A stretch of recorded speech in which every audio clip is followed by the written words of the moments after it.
When the anxious finally leaves, the avoidant's worst fear comes true. Have you ever been in a relationship where no matter how much you tried to hold on, it felt like you were chasing someone who was slowly slipping away? And then one day they finally leave. And suddenly everything you feared as someone who avoids deep attachment comes crashing down. What if I told you that the very thing you've been running from, the emotional closeness, the confrontation, the vulnerability, is exactly what you're about to face when the anxious finally walks away, when the anxious partner finally leaves? It's not just the absence that stings, it's the awakening of a fear you've been avoiding your whole life. You see, avoidant personalities often pride themselves on independence, on emotional self-sufficiency, on keeping the heart safely guarded. But deep down, there's a truth they cannot escape. We fear being truly alone. For months or even years, the anxious partner has been the emotional anchor, the constant in a sea of your retreat. They've been the ones who push, who call, who remind you of feelings you try to suppress. And in your avoidance, you might feel relief at the space they give you, but the moment they're gone, the quiet is deafening.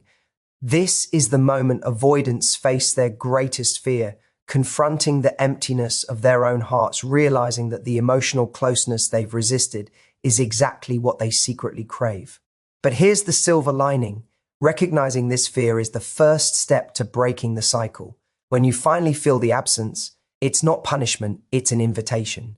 An invitation to grow, to understand, and to finally meet yourself in the space you've been avoiding. Avoidants often convince themselves that emotional distance is a badge of honor, a sign of independence and strength. They pride themselves on being self-sufficient, on not needing anyone to feel complete, on keeping their emotions under tight control. There's a sense of safety in this mindset, a belief that if they never get too close, they'll never be hurt, disappointed, or let down. At first glance, this distance can feel liberating. It allows them to move through relationships without fully exposing their vulnerabilities, to create boundaries that feel like shields against emotional risk. Yet beneath that carefully constructed armor lies a paradox. The very independence they celebrate is often a mask for fear. Avoidance fear being consumed by another person's emotions, losing themselves in someone else's needs, and ultimately being trapped in intimacy they cannot escape. The illusion of independence convinces them they are free, but in reality, they are trapped by avoidance. They avoid intimacy not because they don't want connection, but because connection feels unpredictable, uncontrollable, and therefore unsafe. Every time someone draws near, they instinctively pull back, convincing themselves that space equals security. Over time, this pattern reinforces itself. Avoidants learn to trust their own judgment over their heart's instincts, to rely on solitude as a solution rather than a moment for reflection. But the more they maintain distance, the more they suppress their own emotional needs, leaving large unacknowledged gaps in their lives.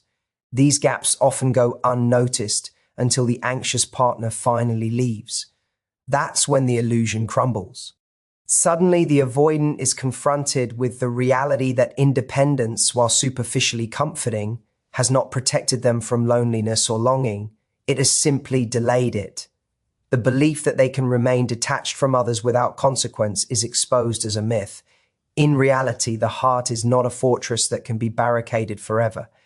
Independence and emotional freedom can coexist with connection, but only when fear is acknowledged rather than avoided. Until then, the avoidant continues to experience a push and pull, craving closeness while resisting it, celebrating freedom while secretly longing for safety in someone else's presence, believing independence is strength when it is really a defensive strategy. The more they cling to this illusion, the more fragile it becomes, because no amount of control or distance can substitute for the genuine intimacy that humans are wired to seek. When the anxious partner finally leaves, the avoidant experiences a shift that feels almost seismic. For months, perhaps even years, the anxious partner has been the one who provides emotional energy, who initiates conversations, who reaches out when connection feels tenuous. They are the anchor in the relationship, the constant presence that both challenges and supports the avoidant's emotional boundaries. In many ways, the anxious partner has carried the weight of closeness, gently pushing the avoidant to show parts of themselves they might have preferred to keep hidden. And for the avoidant, this has often felt simultaneously comforting and overwhelming. They crave the stability the anxious partner provides, but they also fear the intensity, the expectations, and the vulnerability that comes with it. When the anxious partner departs, the safety net that has always been there suddenly disappears. There is no longer someone persistently showing up. No one to prod or remind them of feelings they've buried. No one to fill the gaps they have carefully ignored. The space left behind is not just empty, it is profoundly silent, forcing the avoidant to confront themselves in ways they have long resisted. At first, this absence might feel liberating. There is no more pressure to respond, no more sense of being emotionally cornered, no more constant reminder of vulnerability. Yet that relief is fleeting because the avoidant soon realizes that the void is more than just the absence of the anxious partner. It is the absence of emotional engagement, intimacy, and the dynamic energy that keeps the relationship alive. Suddenly, all the protective mechanisms that felt so secure now feel exposed. The routines, the distractions, the self-imposed walls are no longer enough to mask the reality that without the anxious partner, the avoidant is left with their own unprocessed emotions. They are confronted with what they have been avoiding, the need for connection, the depth of their own desires, and the fear of being truly alone. The anchor that once provided emotional balance is gone, and the avoidant is forced to realize that no matter how independent they believe themselves to be, human beings are wired for connection. The absence is a mirror, reflecting everything the avoidant has kept at a distance and forcing them to reckon with the emotional gaps they have tried to ignore. Once the anxious partner leaves, the avoidant is suddenly confronted with a fear they have long skirted around, the fear of emptiness. In the day-to-day dynamics of the relationship, they may have managed to keep this fear at bay, distracted by routines, work, hobbies, or the very push and pull that the anxious partner provided. The constant presence of someone who seeks closeness, who questions distance, who expresses needs and desires often acts as a buffer against the avoidant's deeper insecurities. The avoidant might have told themselves that they thrive alone, that solitude is their comfort zone, or that needing someone else is a weakness. Yet when that person is gone, the illusion collapses. The quiet is deafening. The absence that once seemed like freedom now feels like a vacuum. In this emptiness, the avoidant is faced with thoughts and feelings they've spent years avoiding: longing, regret, vulnerability, and the undeniable truth that emotional connection is something they secretly crave but have consistently resisted. The fear is not just about loneliness, it is about facing the rawness of their own heart without the distraction of someone else to fill it. Suddenly, the avoidant becomes hyper-aware of the spaces they have left unclaimed, the moments they pushed others away, the opportunities for intimacy they avoided, the walls they built to protect themselves from hurt. This confrontation can feel almost unbearable because it's no longer theoretical or distant. It is immediate, palpable, and inescapable. The very thing they have avoided, the full experience of their own emotional landscape, cannot be ignored any longer. They begin to understand, sometimes for the first time, that independence has a limit. That detachment is not a shield against pain, but a postponement of it. They may feel regret for the connection they resisted, grief for the person they let slip away, and anxiety about facing the rest of their life with this emptiness unaddressed. This fear of emptiness is both terrifying and necessary because it reveals the areas where growth is possible. The avoidant is forced to reckon with the emotional truths they have long denied, realizing that their fear of being alone is a reflection of their fear of being fully present with themselves. In this way, the absence of the anxious partner does not just leave a void, it illuminates it, demanding awareness, introspection, and ultimately the courage to face the very thing they have been avoiding. When the avoidant is left alone, the absence of the anxious partner becomes a mirror, reflecting patterns and behaviors they may never have fully acknowledged. In the rhythm of the relationship, it's easy for avoidants to focus on their own need for space, to justify distance as practicality or self-preservation. But when that space is no longer shared, When the person who constantly sought connection is gone, the avoidant can no longer hide behind distractions or routines. Suddenly, the choices they made, the retreats, the walls, the emotional self-protection, become undeniable. Every moment of resistance to intimacy, every time they push someone away or shut down, now carries weight. It is in this reflective silence that they must confront the truth of their patterns. The avoidant begins to see how fear shaped their decisions, how avoidance dictated the flow of the relationship, and how much of their independence was really avoidance in disguise. This mirror doesn't just show mistakes or regrets. It exposes the emotional cost of detachment. They realize that keeping distance may have felt safe, but it came at the price of connection, closeness, and vulnerability. The absence of the anxious partner makes them painfully aware of what they resisted, the very experiences that could have allowed for deep, meaningful intimacy. At the same time, it forces them to observe themselves without judgment, to examine not only how they treated the other person, but also how they treated their own feelings. They recognize how often they ignored their own needs, avoided discomfort, or prioritized control over emotional honesty. This period of reflection can be uncomfortable, even jarring, because it is raw and unfiltered. It exposes insecurities and unmet needs that the avoidant may have spent a lifetime trying to suppress. Yet in this mirror, there is also opportunity. By acknowledging these patterns, the avoidant can start to understand the root of their fears, to see the difference between true independence and protective withdrawal. They can identify the moments where vulnerability could have led to growth, where connection could have created mutual trust and understanding.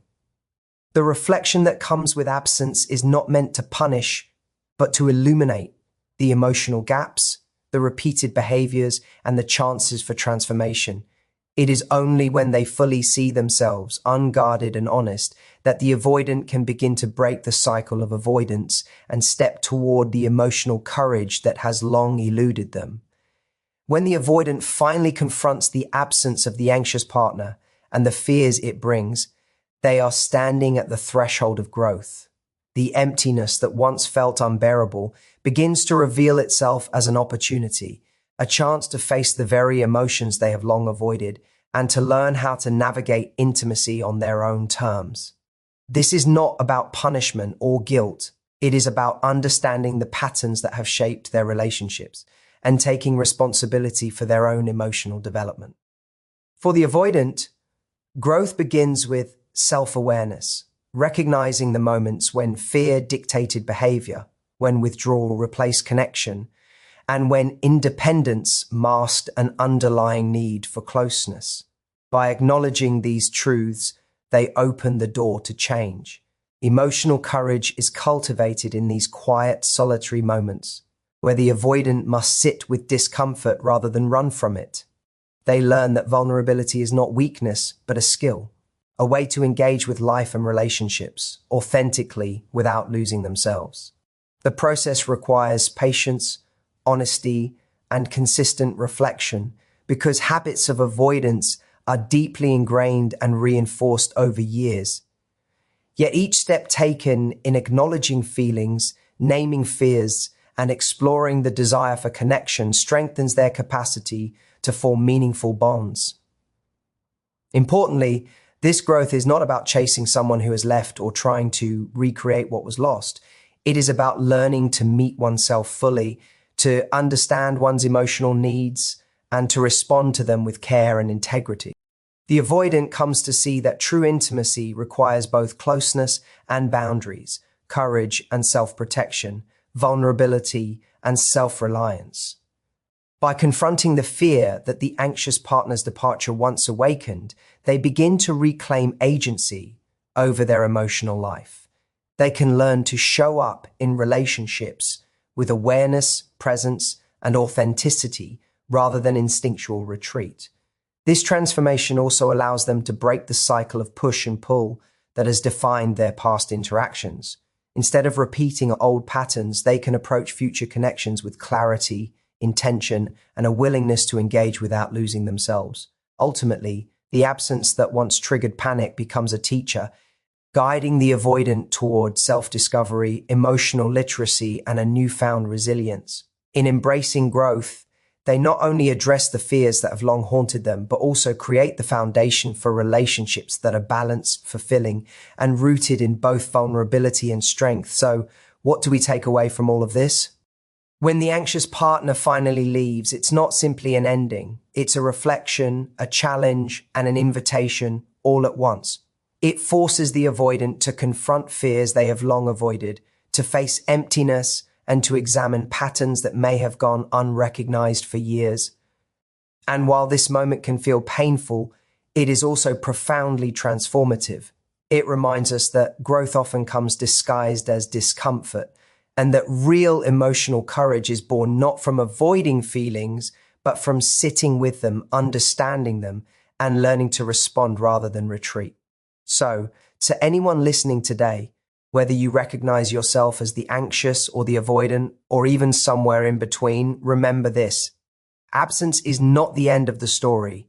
It is the moment where awareness begins, where the choice to change, to heal, and to embrace vulnerability emerges. The fear you face is not a sign of weakness. It is a signal that you are alive, capable of connection, and capable of building relationships that are deeper, richer, and more authentic than ever before. Thank you for taking the time to listen and reflect with me today. Thank you for being willing to face the uncomfortable truths, for allowing yourself to grow, and for trusting that every ending carries the seeds of a new beginning. I hope that wherever you are in your journey, you walk away with insight, courage, and the knowledge that your heart is capable of both independence and intimacy. Thank you truly for being here. I wish you clarity, courage, and the kind of connection that nourishes your soul. Until next time, take care of yourself, honor your emotions, and never forget that growth often begins in the moments we least expect it.